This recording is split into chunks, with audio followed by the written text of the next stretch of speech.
Coucou ici, j'espère que vous allez bien, j'espère que vous avez bien commencé votre semaine, que vous vous êtes fixé les objectifs de la semaine et que surtout vous êtes en train de les atteindre. J'espère que tout se passe pour vous comme Dieu le veut. Moi, je vais bien par la grâce de Dieu et tout se passe pour moi comme Dieu le veut. Alors, aujourd'hui, nous allons parler de business. Nous allons parler d'idées de business à faire pendant le mois de décembre. Deux business rentables aujourd'hui que je vais vous présenter. Deux idées de business rentables aujourd'hui que je vais vous présenter. Ce sont des business connus, peut-être pas par tous, mais je pense qu'il y a beaucoup de richesses à gagner en faisant ces business, surtout en les faisant de la bonne manière, de la bonne façon, avec les bonnes stratégies, avec la bonne stratégie autant pour moi, la bonne cible. Je pense que ces business vous seront vraiment rentables en décembre et peut-être même après décembre déjà. Donc, la première idée de business, c'est déjà un business déjà connu, mais que je vais vous présenter sur une autre forme. C'est un business qui peut être exercé par, si vous êtes chez vous, vous pouvez faire ce business en décembre. Si vous êtes commerçant ambulant, vous pouvez également le faire. C'est un business rentable et qui est et que je vais vous présenter sur plusieurs fois. Moi, c'est John Tatiana, la femme de valeur, l'offreuse, l'offreuse d'opportunités et la donneuse d'idées de business. Alors, le premier business que je vais vous donner tout à l'heure, c'est un business qui peut être exercé par tout le monde, que tu sois à la maison, que tu sois commerçant ambulant ou que tu aies une boutique, tu peux faire ce business et gagner beaucoup d'argent et te faire vraiment beaucoup d'argent. Voilà. Donc, le premier business que je vais vous parler aujourd'hui, c'est la vente des jouets. Vous l'avez sans doute imaginé, la vente des jouets. Alors, nous savons très bien que le mois de décembre, c'est le mois où tout se vend en désordre. C'est le mois où il faut vraiment se faire de la richesse. C'est le mois où tout se vend de manière facile. C'est le mois où même étant à la maison, tu vends. Tu vends. Sans vouloir, tu vends. Donc, le mois de décembre, c'est le mois où tout se vend rapidement et tout se vend bien. Alors, nous savons que chaque parent aime au moins offrir un jouet à son enfant. Je dis bien, chaque parent aime prendre le soin d'offrir au moins un jouet à son enfant. Donc, il y a des personnes ici qui vont me dire qu'ils sont à la maison et que ils vont me demander, mais attends Tatiana, moi je suis à la maison, comment je peux vendre étant à la maison en vendant en ligne. Le mois de décembre, c'est un mois saturé. C'est vrai, c'est un mois saturé. C'est un mois où plusieurs commerçants vendent, où plusieurs personnes font dans la même chose ou dans le même secteur. C'est vrai. Et toi qui me parles étant à la maison, oui, tu peux vendre étant à la maison. Déjà, de un, tu peux vendre en ligne. Déjà, tu peux vendre en ligne. Tu peux être vendeur ambulant et vendeur dans des boutiques, mais avoir plusieurs stratégies. Donc, et vendre en émettant plusieurs hypothèses. Alors, ma première hypothèse, c'est la suivante. Vous savez que pendant les mois de décembre, les tout petits, les écoles organisent généralement ce qu'on appelle l'arbre de Noël. Et lors des arbres de Noël, les écoles aiment généralement donner des petits cadeaux aux tout petits. Vous le savez également. Alors, toi qui es à la maison, toi qui es vendeur ambulant, toi qui es dans ta boutique, tu peux accroître, tu peux multiplier tes richesses en allant faire des partenariats avec des écoles. C'est-à-dire quoi? Aller dans une école dans ton quartier ou dans le coin ou une école pas loin de chez toi, leur proposer d'être leur fournisseur en jouets pour cette année 2020 et pour toutes les autres années. Donc, signer un partenariat avec les écoles dans lequel tu seras leur fournisseur en jouets. Voilà. Donc, ça également, c'est une stratégie. Tu peux t'y prendre comme ça. Et aussi, il faut savoir que euh, le physique compte énormément. Ne pars pas de façon débraillée, habillée comme une personne de quartier, une personne qui ne sait pas ce qu'il veut avec des babouches et tout. Pas habillée de façon responsable. Et si tu as des moyens, tu peux par exemple faire ce qu'on appelle des cartes que tu pourras laisser à l'école pour te rappeler le moment où ils auront besoin de jouets. Si tu cibles 10 écoles, je ne suis pas sûre que toutes les 10 écoles vont refuser de te toutes les 10 écoles ne vont pas t'appeler. Je suis sûre qu'au moins 2 écoles vont t'appeler. Et joue ta carte sur les 2 écoles qui pourront potentiellement t'appeler. Alors, joue ta carte sur les 2 écoles qui vont t'appeler. Donne-toi au max. Cherche vraiment à les satisfaire parce que vraiment, ce n'est pas donné à tout le monde. Donc, déjà, avec un business, avec une somme de 20 000, je pense que tu peux déjà avoir un stock considérable de jouets. Donc, il faudra déjà connaître la politique de l'école. Il faudra déjà, parce que toutes les écoles ne sont pas les mêmes. Il y a des écoles qui aiment offrir des jouets peut-être de 300 francs aux enfants. Il y a des écoles qui aiment aussi dépenser, qui vont offrir des jouets de 1000 francs. Donc, tout est à ton avantage. Donc, il faudra connaître les caractéristiques et tout ce que l'école donne. Tout ça, vous allez discuter avec l'école déjà. Donc déjà, tu dois jouer au maximum sur les 2 écoles sur 10 qui vont te sélectionner. Si les 2 écoles potentielles qui vont te sélectionner. Donc c'est de ça qu'il est question. Donc ne dis plus que tu n'as plus rien à faire en décembre. Ne dis plus que en décembre c'est le mois où tout est saturé. Non, il faut savoir se positionner et c'est maintenant que ça commence. Nous sommes à 2 mois avant décembre. Quelle stratégie tu as déjà pensé? Quelle est ta stratégie pour décembre? Qu'est-ce que tu as déjà pensé faire en décembre? Qu'est-ce que tu penses faire en décembre? Comment penses-tu le faire en décembre? Il faut déjà voir déjà dans ta tête ce que tu penses faire pour le mois de décembre. Donc, c'est déjà ça. Ou alors, donc, on imagine déjà, quand je fais le compte, si c'est que tu achètes peut-être des jouets de 500, parce que les tout petits sont souvent nombreux, si tu achètes des jouets de 500 et que tu les revends à 1000 francs dans les différentes écoles, je pense que tu auras un bénéfice de 500 par tête, par enfant, tu auras un bénéfice de 500.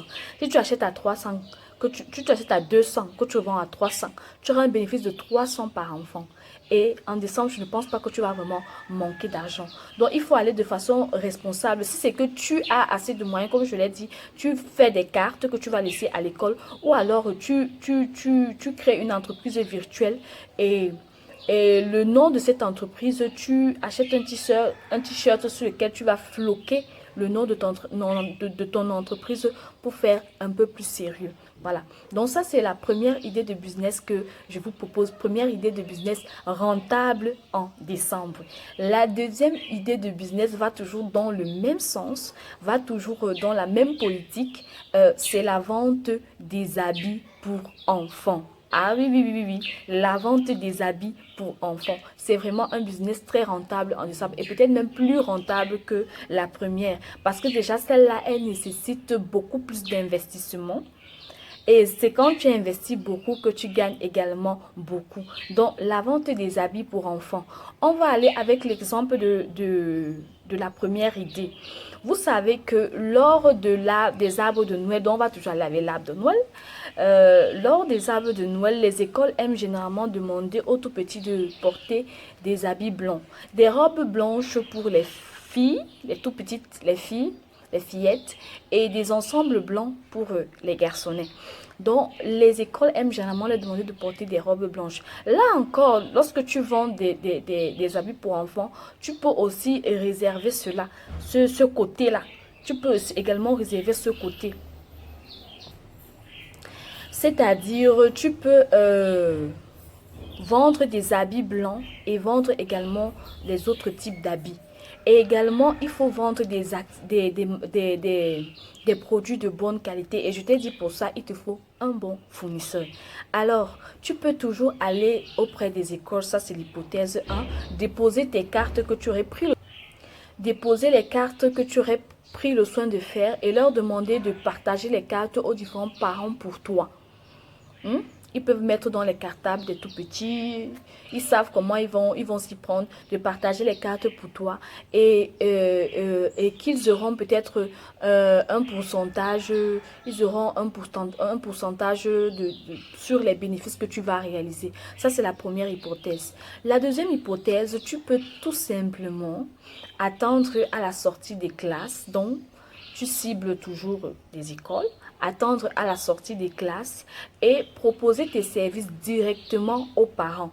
Et là, vraiment, il faudra jouer sur ta politique marketing. Ton physique aussi, ça va vraiment parler. Si tu dis que tu es une personne sérieuse, donc, il faudra prendre soin de bien t'habiller et de faire un t-shirt même. C'est maintenant qu'on s'apprête de faire même un t-shirt et d'aller auprès des parents de façon respectueuse, de leur dire bonjour madame, je fournis des robes blanches. Bon voilà, vous allez augmenter quelque chose et donc je suis l'entreprise Tati. Je suis l'entreprise de Tati et voilà, je fais dans les vêtements pour enfants. Alors, bientôt, c'est les arbres de Noël. Alors, je peux vous fournir des vêtements pour enfants. Si vous êtes intéressé, voilà la carte et tout. Donc, vous pouvez dialoguer avec le parent, les parents. Donc, déjà, si vous êtes physiquement bien mis, je pense que ça, déjà, ça pourra jouer en votre faveur. Ça pourra amener l'interlocuteur à vous écouter. Ça pourra amener le parent à s'intéresser à ce que vous avez à dire. Donc, vous pouvez le faire et distribuer vos cartes. Et sur 10 parents, il y a peut-être 5 ou plus même, ou les 10 même qui vont vous appeler. Et c'est là que vous devez également jouer votre carte. Et là encore, vous devez jouer votre carte. Vous devez leur fournir des articles de bonne qualité et à temps. C'est très important, dans les temps définis dans le contrat. Voilà. Alors, si vous êtes une personne de parole qui respecte, si vous respectez ce que vous dites, c'est très sûr que les parents vont revenir. Non seulement ils vont acheter, s'ils sont satisfaits par la robe qu'ils ont achetée chez vous. Parce qu'il n'y a pas que les vêtements de l'arbre de Noël, il y a également les vêtements du 25 décembre et autres. Donc, ils vont revenir très certainement pour s'approvisionner chez vous pour les vêtements de leurs enfants. Pas seulement pour Noël, mais peut-être pour l'avenir également. Donc, c'est très important de jouer. Il faut jouer le tout. C'est ce que je dis toujours. Il faut jouer pour le tout. Donc, c'est très important d'être toujours bien mis et de respecter ses engagements auprès des clients. Il faut éviter d'être décrédibilisé auprès des clients. Il faut éviter la mauvaise réputation. Faites votre maximum pour éviter la mauvaise réputation. Et vous savez également que pendant le mois de décembre, les marchés sont tellement saturés que un parent ne peut pas facilement refuser une telle offre. C'est vrai qu'il va douter, il va se dire que pour une première fois, voilà la confiance. C'est à vous de chercher à conquérir la confiance du parent. C'est à vous de prouver aux parents ou bien aux clients que vous êtes une personne de confiance. Voilà, à travers vos actes. C'est pour ça que je dis qu'il est très important de respecter le timing et la qualité du produit. Donc, en décembre, les marchés sont saturés. Moi, par exemple, je n'aime pas aller au marché en décembre. Je n'y vais même pas. Je n'aime pas parce que c'est saturé de partout. Pour avoir un vêtement, vraiment les vêtements non seulement sont à des prix excessivement, c'est tellement élevé, mais pour les avoir, vous devez vous coller avec les gens. Moi, j'aime pas aller au marché en décembre. Je n'y vais même pas. Je n'y vais pas. Encore moins aujourd'hui, je n'y vais pas. Donc, beaucoup de personnes sont dans cette politique et sont comme moi, n'aiment pas toute cette bousculade. Alors, si vous venez avec une telle offre, je pense que le parent va dire super, c'est merveilleux. Qui a envoyé cet enfant? Donc, il va même vous remercier. Donc, voilà les 2 idées de business que je voulais vous proposer aujourd'hui. J'espère que ces idées vous ont plu. J'espère que vous avez aimé. Si vous avez des questions à poser par rapport à ces idées, vous pouvez tout simplement les poser en commentaire. Je vais y répondre. Et également, si vous avez une zone d'ombre, un souci, je suis également là. Si vous voulez vous lancer dans l'un des business, je suis également là pour vous. Je peux vous y aider. Pour la deuxième idée de business, pardon, j'allais oublier. Il vous faut, parce que je vous ai dit qu'il faut vraiment investir financièrement. Donc, il vous faudra en moyenne 200 000 pour avoir au moins des vêtements enfants de qualité là, de moyenne qualité et un peu rares. Oui, parce qu'il y a des parents en décembre qui aiment avoir des habits uniquement pour leur enfant. Ils n'aiment pas les habits qu'on voit partout ou les habits que tous les enfants vont porter en décembre. Ils n'aiment pas ça. Donc, il y a des parents qui aiment avoir l'unique pour leurs enfants et ils sont prêts à donner le prix pour ça, pour cela. Donc également, il faudra un peu avoir un peu de tout pour dans votre stock. Déjà, 200 000, c'est pas vraiment beaucoup, mais c'est le minimum pour avoir un stock vraiment bien composé pour les vêtements. Et ensuite, donc, quand vous aurez acquis la confiance de certains clients, vous pourrez maintenant leur proposer les habits, les vêtements via vous pourrez leur proposer les vêtements via WhatsApp, envoyer les photos et puis sur commande en fait. Donc c'est déjà ça, c'est le bémol. Donc il vous faut au minimum 200 000 pour commencer dans ce secteur, pour commencer déjà avec moi. Si vous voulez travailler avec moi, il vous faut 200 000 pour avoir des articles vraiment de bonne qualité. Ils ne seront pas peut-être nombreux, mais ce sont des articles vraiment de très bonne qualité que vous pourrez proposer à vos clients. Donc si vous avez aimé cette vidéo, partagez avec toutes les personnes que vous aimez voir. Vous aimeriez voir investir en ce décembre. Activez la cloche de notification pour toujours recevoir mes vidéos. Abonnez-vous sur ma page YouTube. Voilà, je crois que c'est tout. C'est tout et voilà, merci à tous ceux qui m'ont suivi aujourd'hui. Merci vraiment pour votre attention. Alors, j'espère que ces deux idées de business vont vous servir et que vous avez vraiment aimé le contenu. J'espère que vous allez faire. Pour ceux qui n'avaient pas d'idée, j'espère que ça vous a été utile. J'espère que vous allez le faire. Mentionnez-le en commentaire si vous allez le faire et dites-nous comment. Donnez-nous vos stratégies. Si vous avez des questions également, mentionnez-le en commentaire. Je vais y répondre. Également, si vous avez déjà eu à faire ces business, prenez la peine également de le mentionner en commentaire et les stratégies pour aider les autres personnes qui voudront également faire dans le même secteur que vous. Alors, partagez la vidéo si vous avez aimé. Activez la cloche de notification. Activez la cloche de notification pour toujours recevoir mes vidéos. Abonnez-vous sur mes pages YouTube et Facebook. Et à très prochainement pour une nouvelle vidéo. Merci beaucoup de m'avoir suivi. Et ciao, ciao. Bisous.